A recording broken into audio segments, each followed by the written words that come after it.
sebenarnya. Satu ketika saya rimas dengan kesibukan. Hari-hari saya ceramah. Jadi hari itu saya ambil keputusan untuk menyepikan diri. Kalau siapa yang perasan 2 minggu kebelakangan ni kurang sangat saya live. Orang tak jumpa pun live saya 2 minggu ni.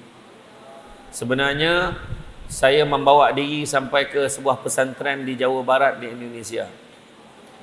Kenapa saya pilih Indonesia? Kerana di Indonesia lah dia tidak seperti Limbang. Saya turun je kapal terbang dekat Limbang ni. Saya masalah tu. Saya tak boleh. Dekat tengah tunggu beg pun orang nak ambil gambar. Tengah berjalan nak ambil gambar. Dekat Starbucks Miri tadi pun orang ambil gambar. Ya Allah Akbar, saya kata. Di Indonesia, semua orang tak kenal saya.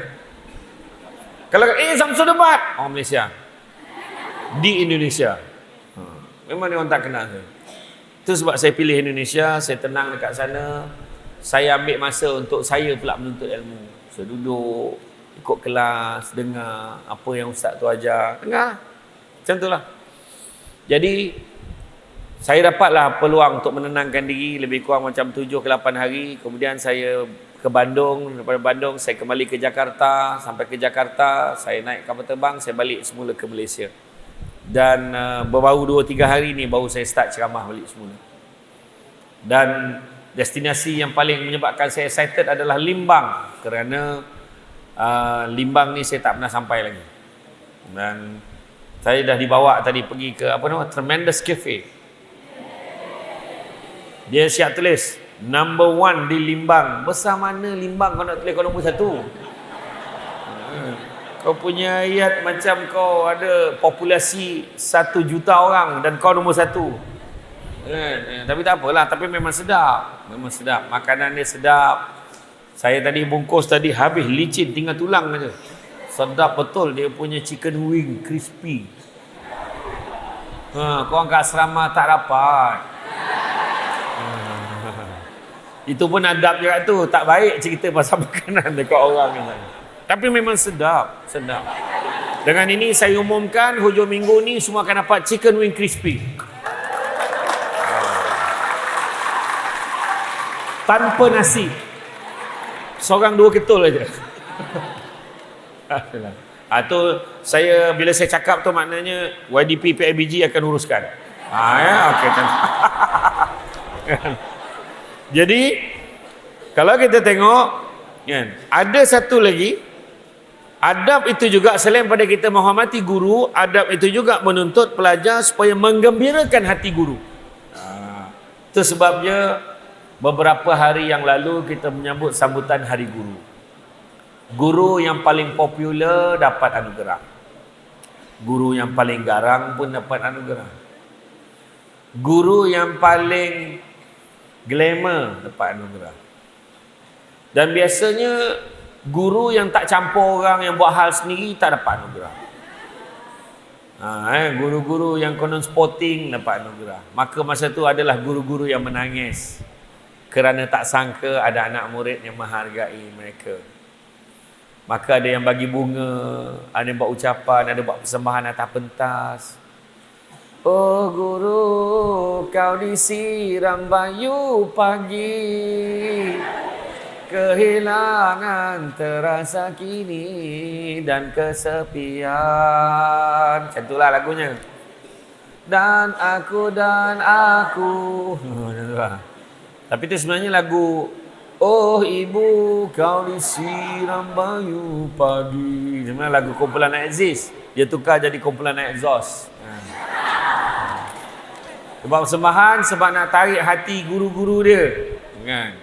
Jadi hargai guru-guru kita, jangan kita sakitkan hati mereka. Ya, gembirakan hati guru. Jadi sebahagian daripada usaha mendapat keberkatan daripada mereka. Ada satu lagi adab dengan guru yang menarik, iaitu bila guru bercerita tentang satu yang perkara yang kita sudah ketahui, sebab cikgu ni anak murid dia ramai. Dia tak tahu dia dah cerita ke belum dengan kelas tu. Tapi dia cerita lagi, maka kita buat-buatlah tak pernah dengar. Itu adab dia.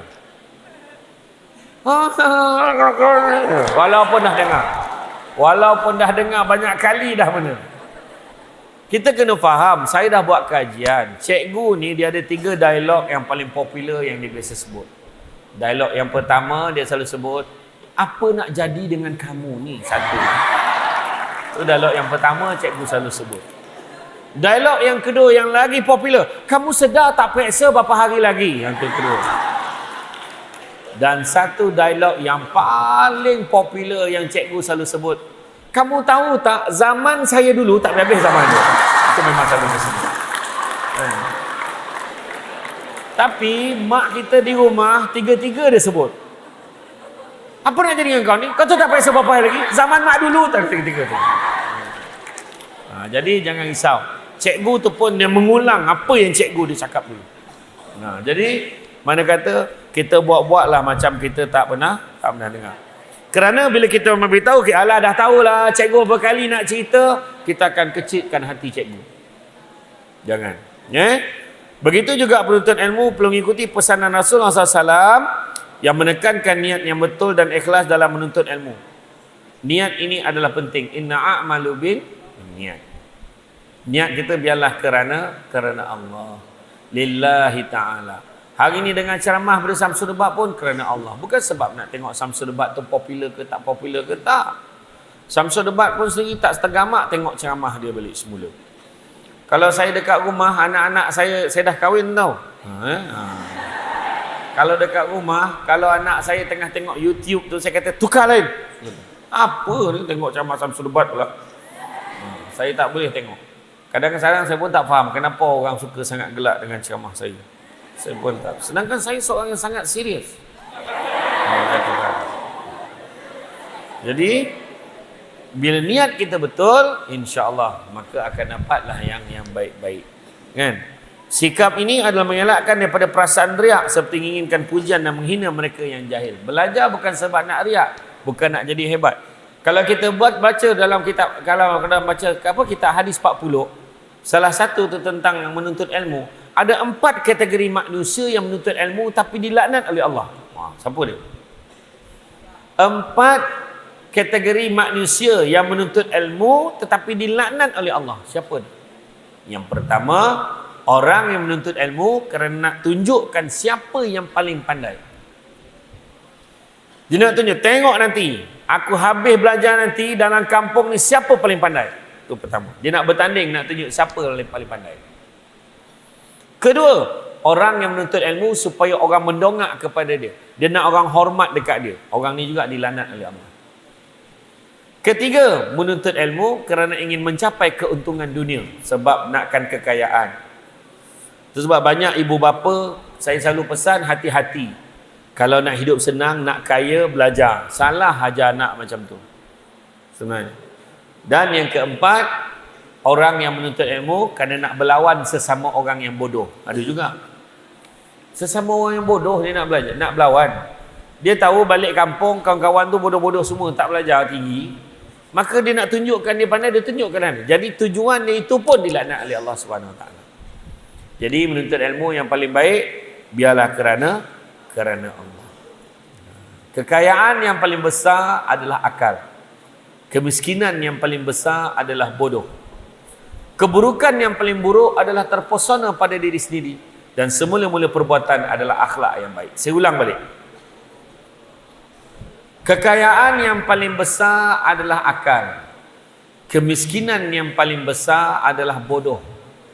Keburukan yang paling buruk adalah terpesona pada diri sendiri. Dan semula-mula perbuatan adalah akhlak yang baik. Itu sebab ilmu memang kita kena cari. Tapi biarlah disertai dengan adab. Kan? Cantik teluk, pantainya landai, tambat perahu, tepi kuala. Biarlah buruk kain yang dipakai, asalkan penuh ilmu di dada. Kena belajar. Kain songket, benang sutera, lilit sebolit, buat selempang. Ilmu yang banyak jadi cahaya, walaupun sikit menjadi terang. Jadi kena belajar. Tetapi dalam belajar, jangan lupa adab. Itu sebabnya kalau kita masuk dalam kelas, nampak guru masuk, kita pun bangun. Assalamualaikum cikgu. Assalamualaikum ya hadratal ustaz. Assalamualaikum ya hadratal ustazah, kita sebut. Kemudian duduk, ada setengah kelas tu baca doa dulu. Dah baca doa, kemudian dengar apa yang yang guru sampaikan.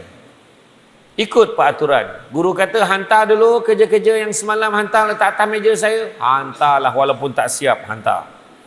Kemudian seseorang juga perlu berusaha bersungguh-sungguh dalam menuntut ilmu. Sikap rajin perlu diterap kerana ilmu dituntut tidak boleh belajar secara ala kadar dan pada hari-hari tertentu sahaja. Mana mesti bersungguh-sungguh. Mesti bersungguh-sungguh. Nak berjaya dalam hidup 5 perkara ni kena ada. Pertama, prosesnya panjang. Bukan tiba-tiba berjaya. Saya bukan tiba-tiba jadi Syamsul Debat. Saya bukan tiba-tiba jadi pendebat terbaik seluruh negara. Bukan. Bukan tiba-tiba.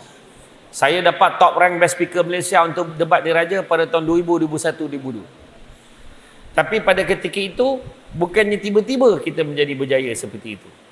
Beri Johan pidato kebangsaan. Bukan tiba-tiba saya capai kejayaan itu. Semuanya ada proses. Pertama, prosesnya panjang.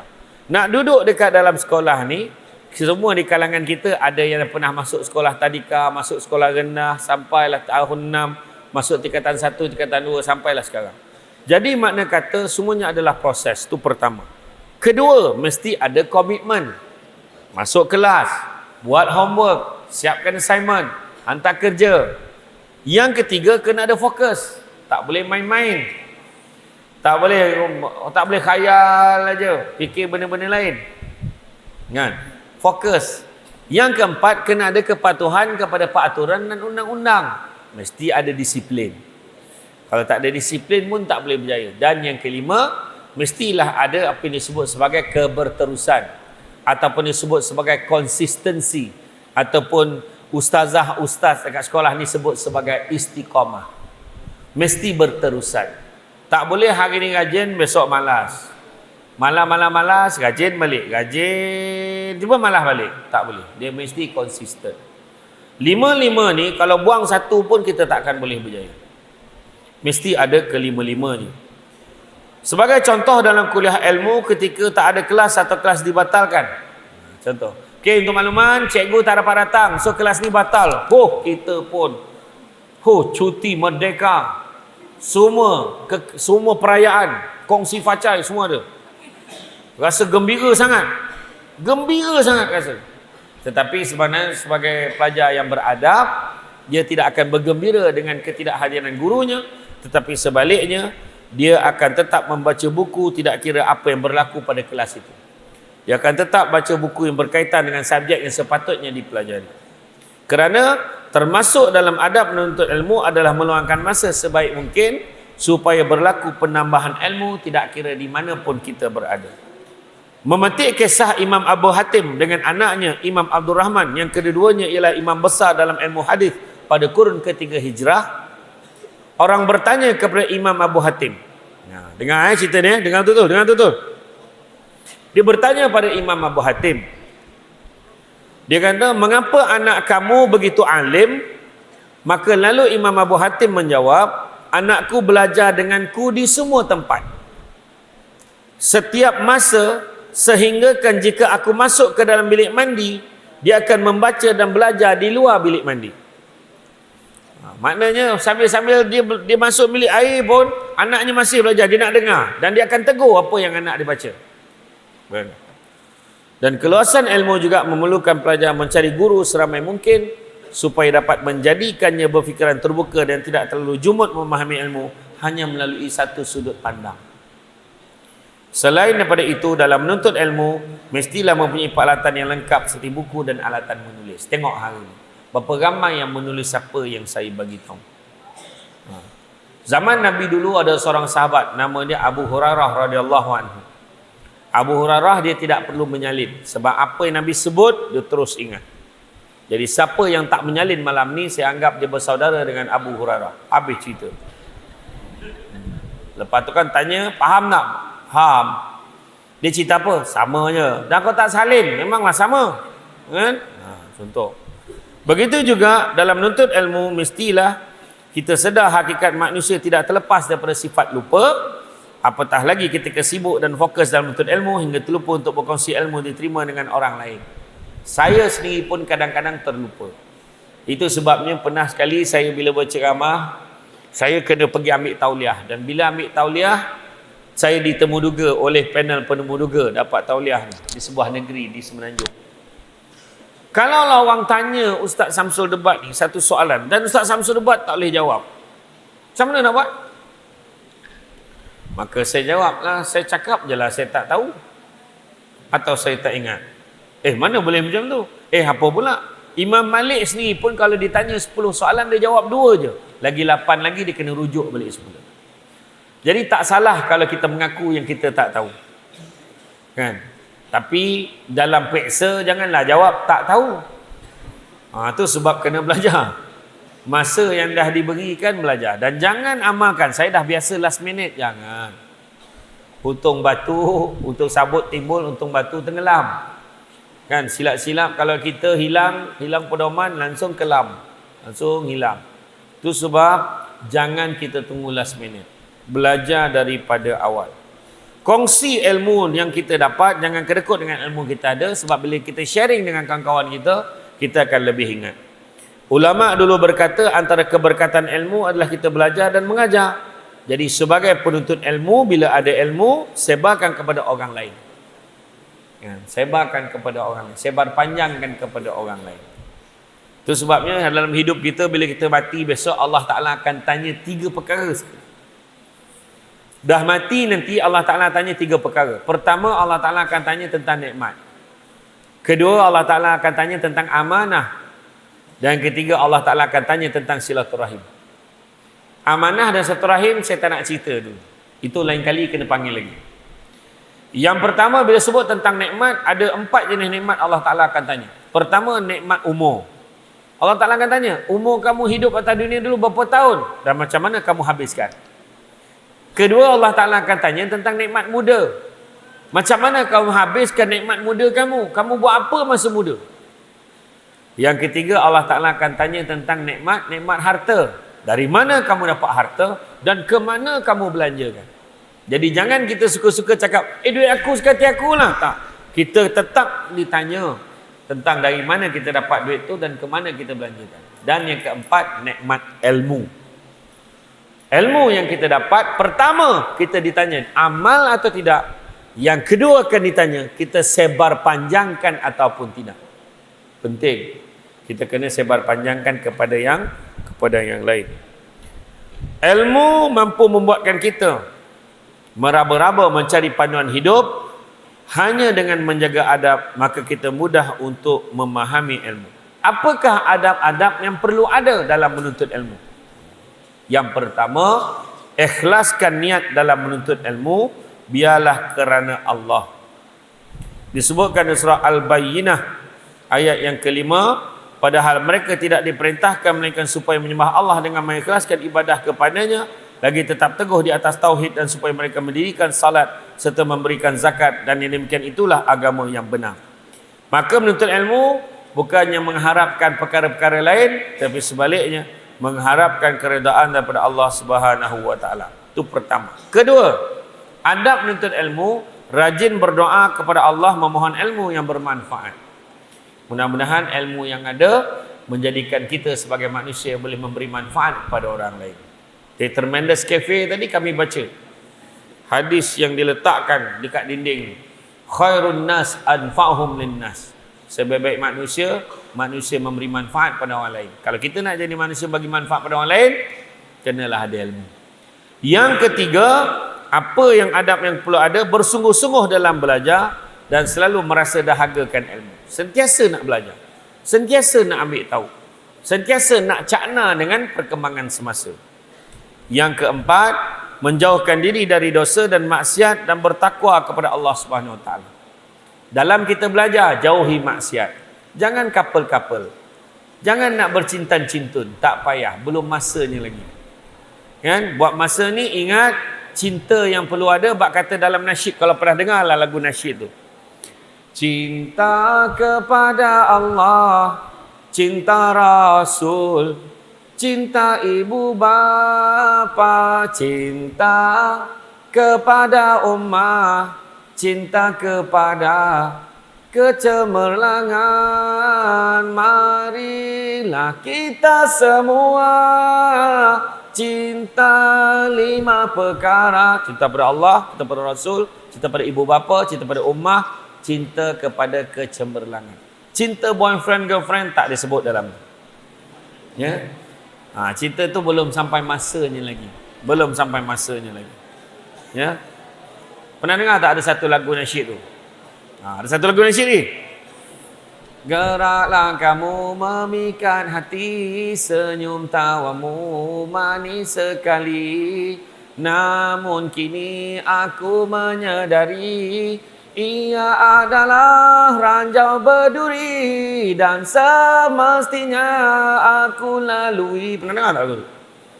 Untuk menguji iman di hati, setinggi mana ketakwaan, sekuat mana keimanan. Janganlah kau coba menggoda diriku, membuang masa dan tenagamu. Cintaku hanya cinta abadi, cinta Allah, Allahu Rabbi. Tak pernah dengar? Tak pernah dengar? Itu bukan saya buat sendiri tu.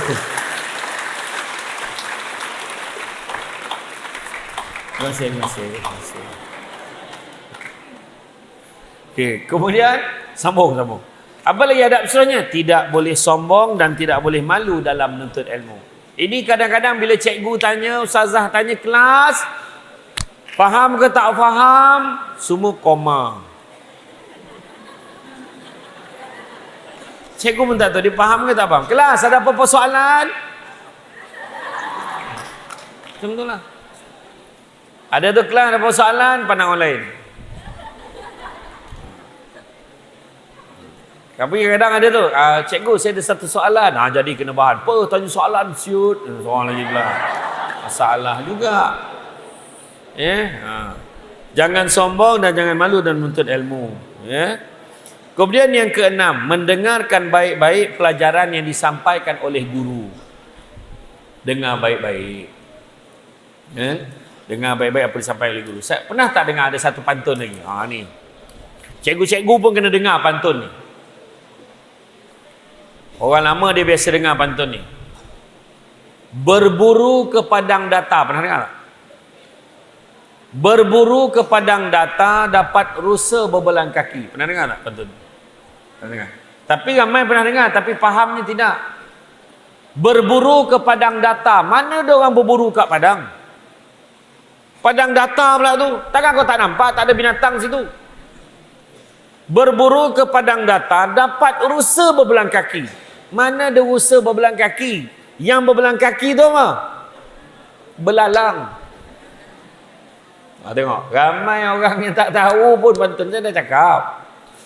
Berburu ke padang data dapat rusa berbelang kaki. Dia nak sedapkan hati sendiri. Dia patutnya berburu pergi hutan. Tapi dia pilih nak senang berburu dekat padang. Akhirnya dapat belalang. Dia cakap, okeylah tu dapat rusa berbelang kaki. Dia nak sedapkan hati dia, wahal yang dia dapat itu adalah belalang. Itu pembayang pantun itu.